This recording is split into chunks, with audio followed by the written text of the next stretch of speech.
Hi, this is Dan from the Camera Guides. In today's video, I'm going to show you how you can change the photometry setting, otherwise known as the metering mode, on the Fujifilm X100F.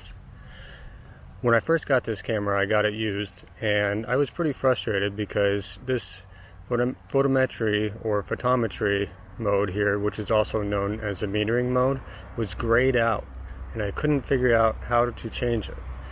And I'm more used to being able to come in here and choose spot or center weighted metering modes, and I was unable to set it.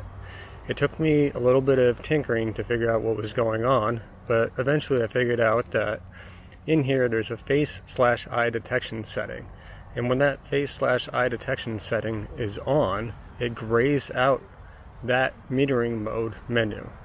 So what you can do is come in here and turn the face/eye off, and then go back into the shooting settings menu, and you'll see photometry is now the more familiar spot, center weighted, multi modes, and you can choose these. So again, if you have the face and eye detection setting enabled,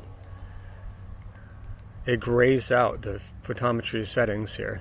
But you can fix that by going in, disabling that face/eye detection, and going back to your shooting settings, and now you have access to your full set of metering modes. Thanks for watching.